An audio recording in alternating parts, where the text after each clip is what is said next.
Good morning, good morning. It is Monday and it is time for another episode of Coffee with Khalipa, a short format podcast where we dive into something that I'm thinking about for this upcoming week.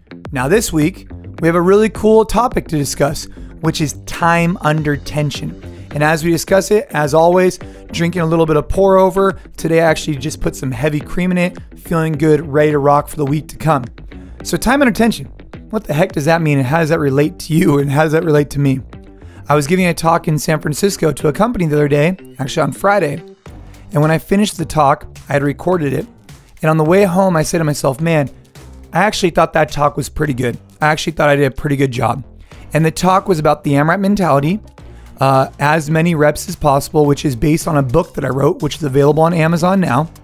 And as I'm driving home, I said to myself, that was a pretty good job. Obviously, there's always ways to get better, but why did that feel good? And what it came down to is the amount of reps, the amount of times I've practiced this material, and the way I'm equating it is time under tension. So when you look at the fitness space, when you look about developing really skills in anything, but let's talk about strength just for a second.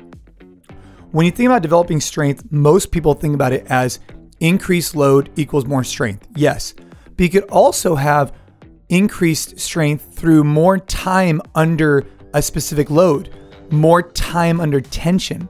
So instead of back squatting, let's just say 400 pounds, you could back squat 300 pounds 5 times very slowly. And as you're doing this at tempo, your body is just receiving such phenomenal adaptation because it has to resist. It's fighting against it and it's contracting against it.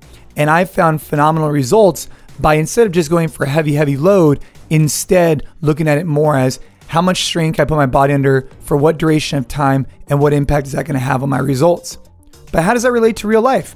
Well, when I was early on in my career and I started the gym was doing well, but it couldn't provide everything. I had to invest back into it.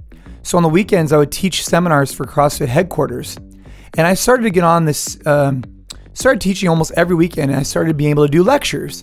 Well, one of the benefits of doing lectures was I got to learn how to talk in front of a big group of people about something I was passionate about, obviously, which is carried over really well into my talks I'm giving today.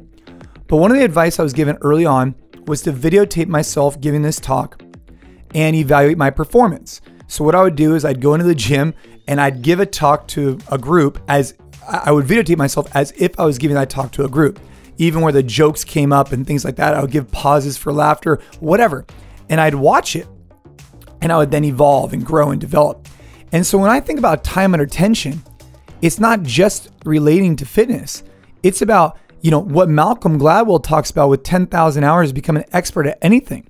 We talked last week about getting started. We're talking this week about having some time under tension.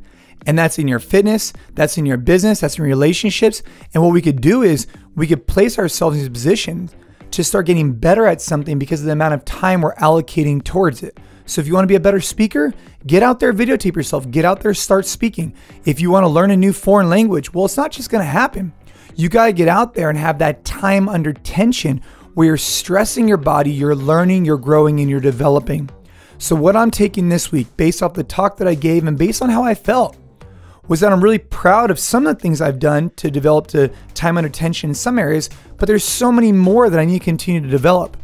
And so I'm going to look for opportunities for me to have time under this tension in different areas. And for this week in particular, that's what I'm focused on. What can I spend time on to make a significant improvement? Whether it's jujitsu or whatever it may be, I need to go ahead and get in the reps. I need to create tension and I need to get after it. I hope all of you guys are having a phenomenal day. And I hope each of you guys could take a little something away from each one of these talks that I give and, get inspired, get fired up. I know I am. And I can't wait for another episode next week of Coffee with Khalipa.